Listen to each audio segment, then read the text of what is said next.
بسم اللہ الرحمن الرحیم۔ السلام علیکم ورحمۃ اللہ وبرکاتہ۔ اپنے چینل پر آنے والے تمام معزز دوستوں کا، بہنوں کا، بھائیوں کا، ماؤں کا شکریہ ادا کرتے ہیں۔ تو آج ایک نئی ویڈیو کے ساتھ آپ کی خدمت میں حاضر ہیں۔ جیسا کہ دوست جانتے ہیں کہ آج کل بہت مشکل وقت آن پڑا ہے، شدید مہنگائی کا سامنا ہے اور اچھے سفید پوش لوگوں کی بھی گزر بسر بہت مشکل ہو گئی ہے۔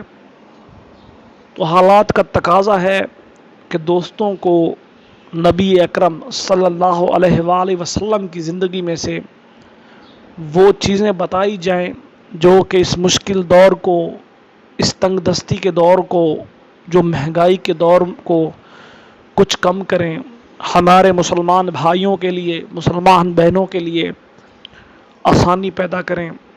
تو دوستو، آج میں ایک انتہائی قیمتی وظیفہ آپ تمام دوستوں کو بتلاؤں گا کہ جس کی دین اسلام میں بہت اہمیت ہے، اور میں امید کرتا ہوں کہ ہمارے جو اسلامی بھائی، ہماری بہنیں اس وظیفے کو اپنائیں گی، انشاءاللہ اللہ پاک ان کی تنگ دستی دور فرمائیں گے، ان کے رزق میں اضافہ فرمائیں گے، وقت سے پہلے رزق کا انتظام فرمائیں گے اور ان کے لیے آسانیاں فرمائیں گے۔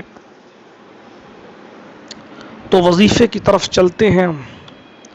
حضرت عبداللہ ابن مسعود، جو کہ نبی اکرم صلی اللہ علیہ وآلہ وسلم کے انتہائی جلیل القدر صحافی تھے، جن کو بارگاہ رسالت میں، صحابہ کرام میں بہت اہمیت حاصل تھی۔ ان کی اہمیت کا اندازہ آپ اس بات سے لگا سکتے ہیں کہ جب حضرت عمر نے اپنے دور خلافت میں کوفے کا شہر آباد کیا تو انہیں قرآن پاک پڑھانے اور دین اسلام پھیلانے کے لیے کسی بہت ہی پڑھے لکھے عالم اور ذمہ دار شخص کی ضرورت تھی، تو انہوں نے حضرت عبداللہ ابن مسعود کو وہاں کوفے میں دین اسلام پھیلانے، اللہ کے دین کی تعلیم دینے اور قرآن پاک پڑھانے کے لیے مقرر کیا۔ تو وہ اس قدر جلیل القدر اور اہمیت کے حامل شخصیت تھے، ان کو بہت بڑی ذمہ داری سے نوازا گیا۔ تو اس قدر ان کا رتبہ بلند تھا، اس قدر وہ اہمیت کی حامل شخصیت تھے۔ تو حضرت عبداللہ ابن مسعود رضی اللہ عنہ بیمار ہوئے، تو حضرت عثمان غنی کا زمانہ خلافت تھا، تو حضرت عثمان غنی حضرت عبداللہ ابن مسعود سے ملاقات کے لیے ان کے گھر تشریف لے گئے۔ تو انہوں نے وہاں حضرت عبداللہ ابن مسعود کا حال چال پوچھا، ان کی طبیعت پوچھی، ان کی مزاج پرسی کی، اور جانے سے پہلے انہوں نے حضرت عبداللہ ابن مسعود سے کہا کہ اے عبداللہ، جیسا کہ تمہیں علم ہے کہ اللہ پاک نے مجھے اپنے خزانوں سے بہت نوازا ہے، اللہ پاک نے مجھ پہ بہت رحمت کی ہے، تو میرا دل چاہ رہا ہے کہ میں تمہارے لیے اور تمہاری بیٹیوں کے لیے اپنی ذاتی جیب میں سے، اپنے ذاتی خرچ میں سے کچھ ہدیہ دیتا جاؤں۔ تو حضرت عبداللہ ابن مسعود نے فرمایا کہ جناب، آپ کا مجھے یاد کرنا، میرے پاس تشریف لانا، میری مزاج پرسی کرنا ہی میرے لیے بہت ہے، مجھے آپ سے کسی چیز کی کوئی طلب نہیں ہے۔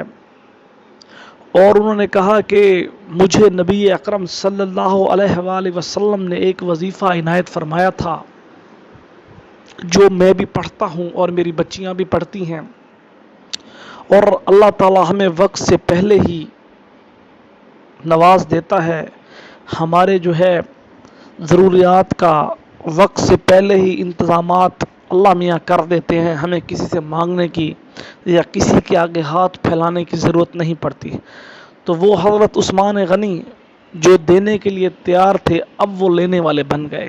حضرت عثمان غنی نے فرمایا کہ حضرت، پھر آپ ہمیں وہ وظیفہ بتا دیجئے۔ تو حضرت عبداللہ ابن مسعود نے فرمایا کہ نبی اکرم صلی اللہ علیہ وآلہ وسلم نے فرمایا کہ جو شخص سونے سے قبل سورت واقعہ کی تلاوت کرے گا اللہ پاک اس کے رزق اس کی روزی کا انتظام وقت سے پہلے کر دے گا۔ تو دوستو یہاں سے ہمیں پتہ چلتا ہے کہ سورت واقعہ کی کتنی اہمیت ہے۔ تو جو شخص محسوس کرے یا جو شخص خوشحالی میں بھی ہو وہ بھی اس صورت واقعہ کی روز سونے سے قبل تلاوت کرے تو اللہ پاک کے رحمتیں قائم رہیں گی۔